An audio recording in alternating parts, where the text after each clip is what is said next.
네, 우리 할렐루야 샬롬하고 인사합니다. 할렐루야 샬롬 샬롬 샬롬 샬롬 샬롬.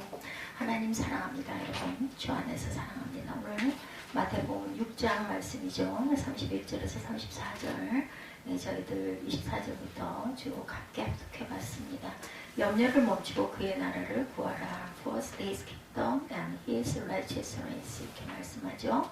한 사람이 두 주인을 섬기지 못할 것이요. 24절부터 보면 그러므로 내가 너에게 이르노니 목숨을 위하여 무엇을 먹을까 무엇을 입을까 몸을 위하여 무엇을 입을까 염려하지 말라. 공중에 새를 보라. 심지도 않고 거두지도 않고 창고에 모아 들이지 아니하되 너희 하늘 아버지께서 기르시나니 너희는 이것보다 귀하지 아니하나. 귀하죠. 너희 중에 누가 염려함으로 그 길 한 자라도 더 올 수가 있겠느냐. 너희 어찌 의복을 위하여 염려하느냐. 들의 백합화가 어떻게 자라는지 생각하여 보라. 수고도 아니하고 길쌈도 아니하니라. 그러므로 내가 너에게 말하노니 솔로몬의 모든 영광으로 입은 것이 이 꽃 하나만 갖지 못하였느니라. 오늘 입다가 내일 아구중에 던져질 들벌도 하나님이 이렇게 입히시거늘 하물며 너희 일까보냐. 믿음이 작은 자들아. 그렇죠. 들벌보다 귀한 하나님의 형상을 닮은 저와 여러분들이죠. 31절부터 34절이죠. 그러므로 염려 이르기를 무엇을 먹을까 무엇을 마실까 무엇을 입을까 하지 말라. 이는 다 이방인들이 구하는 것이라. 너희 하늘 아버지께서 이 모든 것을 너희에게 있어야 할 줄 아시느니라. 그런즉 너희는 먼저 그 나라와 의를 구하라. 그리하면 이 모든 것을 너희에게 더하시리라. 그러므로 내일을 위하여 염려하지 말라. 내일 일은 내일에 염려할 것이요 한날의 괴로움이 그날로 족하더라. 산상수훈의 일부 말씀이죠. 예수께서 산에 모인 무리들에게 가르침을 주셔요. 오늘 본문에 보면 염려라는 단어가 여러 번 나옵니다. 예수님은 당신을 따르는 사람들이 가진 염려거리를 잘 알고 계셨어요. 그리고 예수님은 그들이 이 염려 가운데 있을 때 어떻게 해야 할지를 알려주고 계시죠. 당신을 따르는 사람들이 가지고 있는 염려를 지적하고 계시는데 목숨을 위하여 무엇을 먹을까 마실까 입을까 라는 것이에요. 지금 사람들이 염려하는 것은 목숨을 위한 염려, 생계를 위해서 먹고 마시고 입으려고 하는 것인데 예수께서는 그것까지도 염려하지 말라고 말씀하죠. 사람들이 가지고 있는 염려는 이것뿐만이 아니죠. 이곳에 계신 저와 여러분들이 목숨을 위해 먹고 마시고 입는 것으로 염려하시는 분들은 많지 않을 거예요. 이런 의식주 문제가 해결되었다고 해도 염려가 다 없어지는 건 아니죠. 사람들의 염려는 정말 여러 가지로 가장 각색입니다. 어떤 분들은 내 염려가 아니라 다른 사람의 염려까지 내 염려로 만들기도 하죠. 가지 많은 나무에 바람 잘 날 없다 옛말이 있어요. 부모들은 자녀들에 대해서 염려도 자신의 염려로 삼습니다. 자녀들 앞길이 깜깜하게 보일 때 부모님들이 염려하시죠. 제가 뭐가 되려고 저래 이러죠. 이것도 염려입니다. 어떤 분들은 오늘 염려도 모자라서 미래일까지 미리 당겨서 걱정하시는 사람도 있습니다. 예수님은 이것까지 하시고 내일을 위하여 염려하지 말라. 34절에 말씀하시죠. 한날의 괴로움은 그날로 족하냐. 그러니까 하루하루 그저 열심히 일상을 살아라. 우리가 내일 무슨 일이 일어날지 어떻게 합니까? 그렇죠? 10년 후에 내가 어떻게 될지 어떻게 알겠어요. 계획은 세우되 염려는 하지 말아라. 그런 사람들이 보통 내일 일만 염려합니까? 몇십 년 후의 일을 또한 염려하기도 합니다. 은퇴 후에 대해서도 염려하고 어떻게 죽을지에 대해서도 염려합니다. 저도 간간히 내가 돌아갈 때 정말 잠자는 듯이 잘 가고 싶다 이런 소망을 가졌을 적이 많습니다. 그런데 그게 염려거리가 되어서는 안 되죠. 앞으로 일어나지 않을 것까지도 이러다가는 이 땅이 어떻게 되겠다 이런 염려까지도 돼요. 그렇죠? 근데 그것이 우리 마음을 읍조이게 만들면 안 됩니다. 내가 읍조인다고 해서 뭐가 잘 되는 게 아니에요. 오히려 실수만 자꾸 반복하더라고요. 마음에 그 여유가 없으면 자꾸 실수하게 돼요. 잠언 17장 22절입니다. 마음의 즐거운 양약이라도 심령의 근심은 뼈를 마르게 한다고 얘기했어요. 대개 암 걸리는 사람들이 마음에 쌓인 염려 때문에 암이 걸립니다. 마음에 근심, 염려가 있으면 정신이나 육체에 좋지 않다는 것을 알면서도 염려를 그치지 않습니다. 하나님께서는 사람들이 세상적인 염려에 빠져서 살아가는 것을 원치 아니하십니다. 특별히 예수님은 무엇을 먹고 마시고 입을까를 염려하면서 살아가는 것이 이방 사람들이 구하는 것이다 이렇게 말씀하죠. 왜냐하면 내가 아까 앞절에 쭉 말씀하시죠. 공중에 나는 새도 들에 핀 백합 한 송이도 그들을 입히고 먹이고 다 채워주는데 하물며 너일까 보냐 믿음이 적은 자라 이렇게 말씀하시죠. 이방 사람들이 사랑하는 목적은 자신에게 있는 염려거리를 해결하기 위한 삶이었어요. 곧 염려가 삶의 원동력이 되고 있다는 거죠. 근데 하나님은 당신의 자녀들은 이 땅에서 어떻게 먹고 살지를 염려하는 삶이 아니라 보다 높은 가치를 추구하면서 살아가기를 원하신다는 거죠. 오늘 말씀을 통해서 우리가 이 땅에서 염려하는 것들이 어떤 의미를 가졌는지, 그리고 예수님은 우리가 어떤 것에 더 관심을 기울이고 구하는 삶을 살아가기를 원하시는지를 함께 묵상합니다. 먼저 예수님 우리의 삶을 하나님께서 책임져 주심을 믿으며 살기를 원하시죠. 사람에게 염려거리가 있는 것은 당연합니다. 왜냐하면 사람은 유한한 존재이기 때문이죠. 그래서 염려가 하나도 없는 곳을 가려면 공동묘지를 가라. 돌아간 사람들은 염려할 일이 없어요. 그렇죠? 뭘 할 수도 없습니다. 미래에 대해서 알지 못하는 무지함이 있고 어떤 문제가 있을 때 이를 제대로 해결할 수 없는 연약함이 우리 모두에게 있습니다. 그러니 삶의 문제가 대두될 때 염려하지 않을 수 없어요. 돈이 많으면 누가 그러더라고요. 돈이 힘이라고. 그러게 돈이 힘이 좀 될 수는 있죠. 근데 돈이 내 생명을 건지지는 못합니다. 돈이 문제를 해결하지는 못해요. 쉬운 문제들은 혹여 가다가 자동차가 기름이 떨어졌어. 그러면 돈이 있어야 기름을 넣죠. 이런 것들은 힘이 될 수 있겠죠. 그렇지만 궁극적으로 우리 생명을 어떻게 할 수가 없다라는 거. 그리고 어떤 그 재난이 그것을 다 고칠 수는 없다라는 거. 예수님은 염려거리가 있지만 염려함으로 바뀌는 것은 없으니 염려하지 말라. 제자들에게 누가 염려함으로 키를 한 자를 더할 수 있겠느냐. 당연히 염려한다고 키가 커지진 않습니다. 사람이 키가 작다고 염려한다고 키를 크게 할 능력이 없기 때문이죠. 근데 이를 가지고 염려한다면 무의미한 것이다. 오히려 그러느니보다는 열심히 운동하고 열심히 먹고 그죠? 건강한 삶을 살 때 청소년들은 키가 자라죠. 잘 시간에 자고 영양 잘 섭취하고 적당한 운동하고 그죠? 머리도 좀 잘 돌리고 이래야 그 사람이 온전하게 성장을 하는 거죠. 노력을 해야 되죠. 남자가 나이가 들면서 고민하는 것 중에 하나가 머리카락이 빠지는 것이라. 저도 엄청 머리가 빠지더라고요. 머리를 감을 때 빠져있는 머리카락을 보면 걱정이 돼요. 시커멓게 한 뭉텅이씩 요즘에 빠져요. 수술 후에는 또 머리카락이 많이 빠진다네요. 그렇게 염려한다고 머리가 좀 더 난다면 좋을 텐데 도리어 염려함으로 스트레스로 말미암아 머리카락은 더 빠질 수밖에 없을 것이다. 우리가 염려할 일이 있을 때 조심해야 할 것은 염려에 빠지는 것, 염려가 올무가 되는 게 문제예요. 뭔가 그래도 좀 절제하고 이러다가는 안 되겠다 이런 마음 갖는 건 좋습니다. 염려는 하면 할수록 사라지는 것이나 더 커지고 사라지는 것이 아니라 더 커지고 강력한 힘을 발휘합니다. 제가 요즘에 발음이 자꾸 빠져요.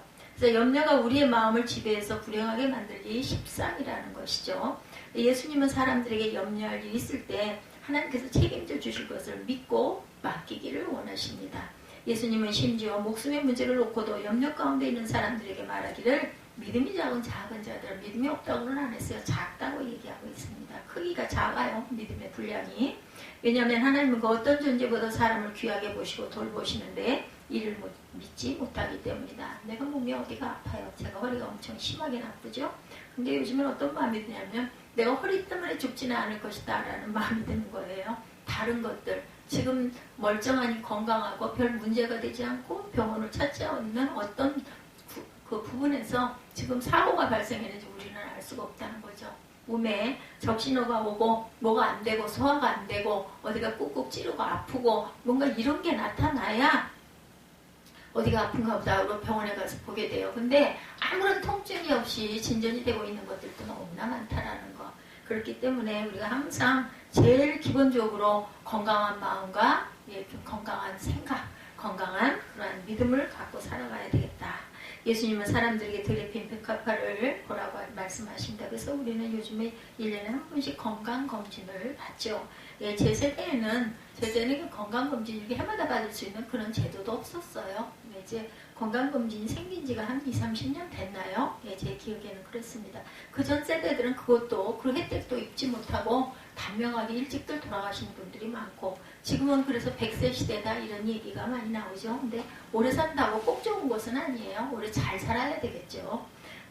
어떤 백합꽃이 이렇게 꽃꽂이 돼서 예쁘게 꼽혀 있을 때 상당히 아름답고 향기가 참 백합이 상당히 향기가 좋죠. 예수께서 가르치시는 백합화는 드레핀 야생꽃이죠. 사람이 가꾸거나 돌보지 않은 들에 핀 꽃을 말합니다. 들에 핀 꽃을 보라 말씀하죠. 하나님께서 그것도 아름답게 옷을 입혀주셨다라는 거예요. 맞아요. 그죠? 하늘에서 공기와 적당한 햇빛과 비가 또 잘 내리지 않으면은 들에 있는 풀꽃들은 다 자랄 수가 없습니다. 말라버리죠. 광야를 생각해 보면 알겠죠. 예수께서 가리키시는 백합화는 들에 핀 야생화인데 사람이 가꾸거나 돌보지 않고 들에 핀 꽃. 그런데 하나님께서는 그것도 아름답게 옷 입혀주셨다는 거죠. 그리고 솔로몬은 모든 영광으로도 이 꽃 하나만 못하다라는 거예요. 영광이 아무리 있다 한들 하나님께서 주시는 비와 공기와 그러한 그 햇빛 이런 것만 못하다. 그리고 예수님 내일 아궁에 던져지는 들풀도 하나님께서 입히셨다. 너희들을 귀하게 보고 입히고 돌보시지 않겠느냐는 거죠. 당연히 돌보고 입힐 것이다. 우리가 살아갈 때 염려거리가 많이 있는 것은 사실이지만 이때 우리가 가져야 할 믿음은 나를 창조하신 하나님께서 나를 귀하게 여기시고 책임져 주실 것이라는 믿음. 이 믿음을 갖고 있으면 내가 땅에 얼마를 있든 말든 초월한 마음을 가지고 있으면 염려할 일이 없다는 거죠. 여러분 지금까지 살아오시면서 염려가 가장 없는 시절이 언제였습니까? 철없는 시절 염려 없었죠. 철없는 시절은 부모가 다 해주니까 별로 내가 그 어떤 의식이 제대로 뭔가 생각하는 부분이 생기기 전에는 별로 염려가 없었어요. 아이들이 염려할 것을 부모님이 대신해 주기 때문에 우리 아이에게 무엇을 먹이고 입힐까를 부모가 미리 정성껏 준비하죠. 예수께서 염려 속에 있는 이들도 이 어린아이와 같이 하나님께 모든 염려를 맡기고 살아가기를 원하시는 거죠. 우리에게 염려거리가 생길 때는 하나님께서 나의 아버지가 되셔서 책임져 주실 것을 믿고 맡겨드려야 한다는 것. 내 자녀, 직장, 사람들과의 관계, 미래 일들이 염려하고 내가 붙들고 있다고 해서 해결되는 것은 절대 아니다. 해결되지 못한 일들을 붙잡고 마음과 육신이 상하는 삶을 살아가는 것이 아니라 우리 하나님께서 가장 선한 길로 인도해 주실 것을 믿고 그분께 모든 염려를 맡겨드리는 믿음. 예수님 우리에게 있는 모든 염려는 하나님께 맡겨드려야 하지만 우리가 하나님의 백성으로 하나님의 자녀로 부여해야 할 것에 대해서 말씀하고 계십니다. 먼저 그의 나라와 그의 의를 구해라 말씀하죠. 먼저라는 말은 순차적으로 첫 번째라는 것이 아니라 가장 중요하고 우선적인 것이라고 말씀합니다. 그리고 우리 인생에 있어서 가장 중요한 것은 하나님의 나라와 그의 의를 구하는 것이다. 심지어 목숨을 위해서 구하는 것보다 하나님의 나라와 의를 구하는 것이 먼저다. 이것이 하나님을 알지 못하는 이방인들과 하나님의 자녀들의 차이라는 것. 하나님을 믿지 못하는 이방인들은 생존을 위해 세상의 재물을 추구하면서 살아가지만 하나님의 자녀들은 하나님의 나라와 그의 의를 구하며 살아가야 한다는 것. 예수를 믿는 사람들도 의식주를 위해서 힘써야 하는 것은 똑같습니다. 하지만 의식주 해결이 우리의 삶의 궁극적인 목적이 되어서는 안 된다. 우리가 잘 먹고 잘 입고 좋은 집에서 사는 것이 우리의 인생의 성공이고 그것이 삶의 목적을 이룬 것이라고 생각해서는 안 된다는 거죠. 이것은 이방 사람들의 모습이다. 예수님은 제자들에게 하나님의 나라와 그의 의를 구하라고 말씀하시죠. 제자된 우리는 하나님의 나라가 우리의 삶 가운데 이루어지기를 구하는 삶을 살아야 되겠다. 살아서도 하나님의 나라가 우리의 삶 가운데 이루어져야 되겠죠. 그러기 위해서 하나님의 의를 구하는 삶을 살아가야 되겠다라는 겁니다. 하나님의 말씀대로 살아가는 의를 구하는 삶을 살아갈 때 비로소 하나님의 나라가 우리 가운데 이루어진다라는 것. 하나님의 백성은 하나님의 나라를 구하면서 살아가야 한다는 것. 한국의 역사 가운데 나라를 빼앗긴 일제 식민시대가 있었어요. 그렇죠? 일본은 1910년에 대한제국을 자신들의 식민지로 강제로 만들어버립니다. 그리고 그 이후에 나라를 잃은 한국인들은 잃어버린 나라를 다시 세우기 위해서 독립운동이 일어나죠. 어떤 이들은 일본 사람들을 상대로 무력으로 싸운 사람들도 있어요. 어떤 사람들은 그렇게 하지는 못하지만 독립자금을 대기 위해서 자신들의 생활비를 절약해서 보내기도 했습니다. 그들은 나라를 다시 찾기 위해서 제대로 먹지 못하고 위험까지도 목숨까지도 감수하면서 그 운동을 했어요. 그렇죠? 나라를 찾기 위해서. 그 어려움을 감수하면서 살았던 이유는 일제로부터 독립된 나라를 구하는 마음이 간절했기 때문이죠. 하나님의 나라를 구하는 이들의 마음속에도 하나님의 나라가 이렇게 세워져야 되겠다. 우리의 삶의 이유가 이 세상에서 육신적으로 잘 살기 위한 것이 아니라 하나님의 나라를 이루기 위한 것이어야 한다. 우리 가정 안에, 우리 교회 안에 하나님 나라가 이루어지기를 구해야 합니다. 하나님의 의를 구하기 위해서 때로는 불편함을 감수하고 손해를 감수하고 잘 먹고 사는 것까지 감수하면서 살 수 있어야 되겠다. 이런 하나님의 나라와 의는 우리가 어떤 형편에 있든지 상관없이 구하면서 살아갈 수 있어야 된다. 가난하든 부하든 분량의 차이는 있겠죠. 강하든 약하든 높은 위치에 있든 낮은 위치에 있든 상관없이 하나님의 다스림을 받고 하나님의 나라를 이루는 삶을 살아갈 수 있는 것.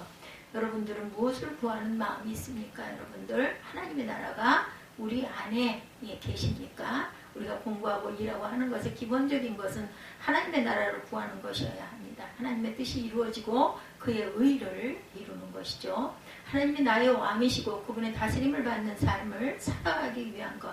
처해진 곳에서 하나님의 의를 구하면서 살아야 한다는 것. 그런데 안타까운 것은 하나님을 믿는다 하면서도 때로 사람들은 잘 먹고 잘 살기 위해서 하나님의 의를 저버리는 사람도 있다는 것이죠. 자신이 원하는 나라를 구하다가 가장 중요한 하나님의 나라를 잃어버린다는 것. 우리 믿는 이들은 하나님의 나라를 위해서 부르심을 받았어요. 내가 처해진 곳에서 하나님의 의를 이루면서 살아감으로 하나님의 나라를 세우는 것을 삶의 목표로 살아가야 하겠다. 하나님을 믿는 이들은 염려 속에 사는 것이 아니라 하나님의 나라와 그의 의를 구하면서 사는 사람들이죠. 그리고 이러한 이들에게 하나님의 평강이 임할 것이다. 빌립보서 4장 6, 7절이죠. 아무것도 염려하지 말라. 우리가 염려를 많이 하는 건 사실인 것 같아요. 어디나 이 부분이 따라다닙니다. 다만 모든 일에 기도와 간구로 너희 구할 것을 감사함으로 하나님께 아뢰라. 그리하면 모든 지각에 뛰어난 하나님의 평강이 그리스도 예수 안에서 너희 마음과 생각을 지키시리라. 이렇게 기록되어 있습니다. 염려할 일이 있을 때 염려 속에 빠지는 것이 아니라 모든 일에 기도와 간구로 하나님께 구할 수 있는 열심과 그러한 믿음과 열정이 있어야 되겠다. 그러면 지각에 뛰어난 하나님께서 하나님의 평강으로 구하는 자들의 마음과 생각을 지키신다. 마음의 평강이 오면 아픈 병도 낫죠. 마음의 평강이 오면 깜깜하고 절망적인 생각 속에 감사가 옵니다.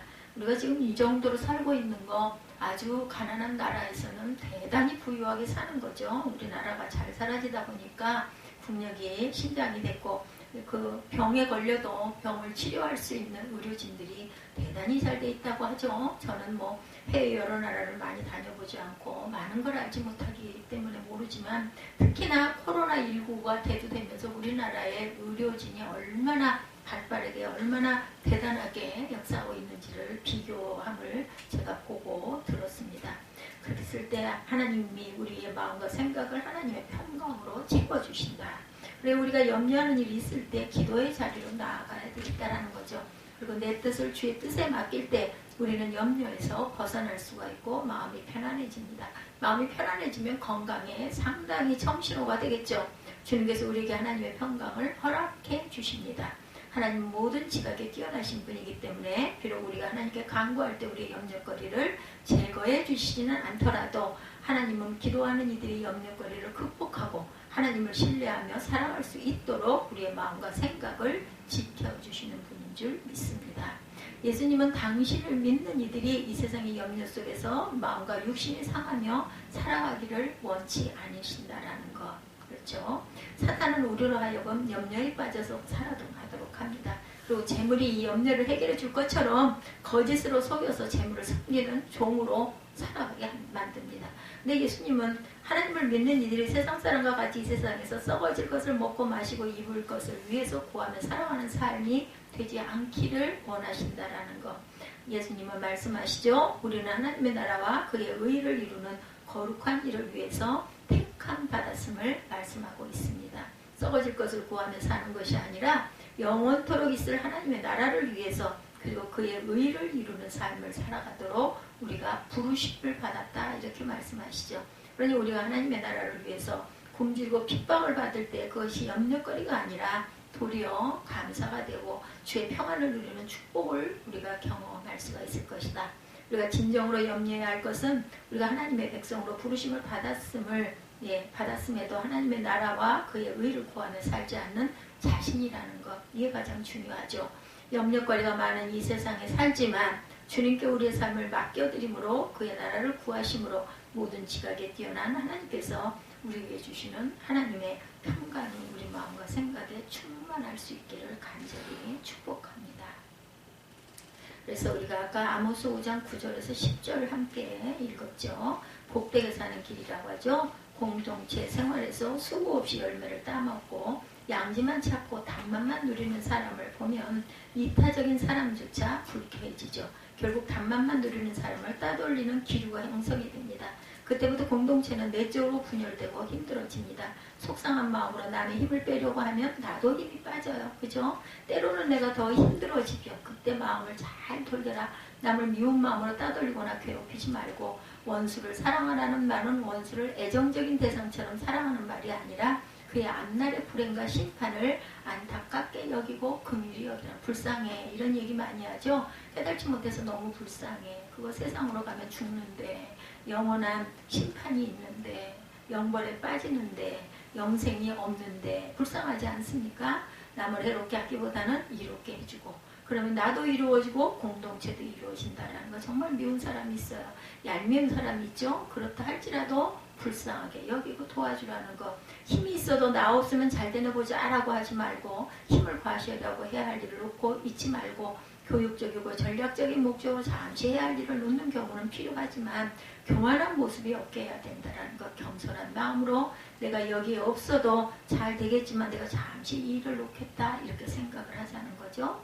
힘이 있다면 그것을 과시하거나 후식두르지 말고 겸손하게 공동체의 유익을 위해서 힘을 보태고 교만한 헤게모니가 아니라 겸손한 하모니 인생을 꿈꾸고 가라.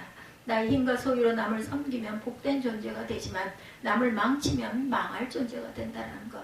예, 그렇기 때문에 우리가 남을 망치는 경우라면 힘과 소유가 없는 것이 낫죠. 많은 힘과 소유를 가진 것이 성공이 아니라 많은 땀과 섬김을 가진 것이 성공이다.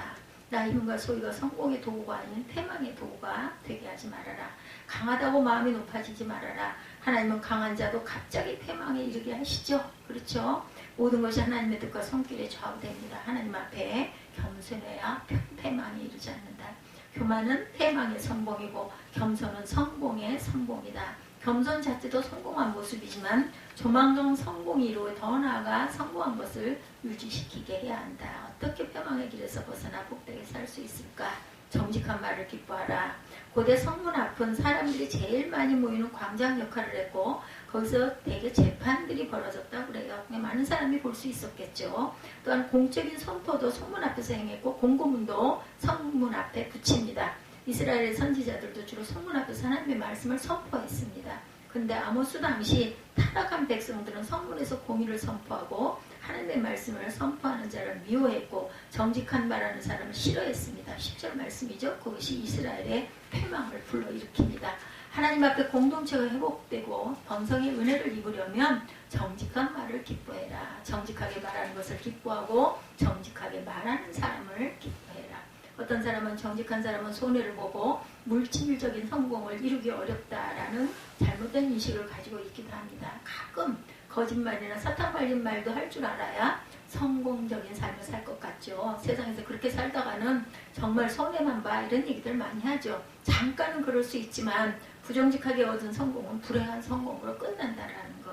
예, 정직하면 잠시 손해보는 것 같아도 결국 이익이 된다는 것. 시편 112편 4절에 정직한 자들에게는 흑암 중에 빛이 일어나나니 그는 자비롭고 긍휼이 많으며 의로운 이로다 이렇게 말씀해요. 정직할 때 주어지는 빛은 반짝거리거나 미약한 것이 아니라 찬란한 빛이라는 것.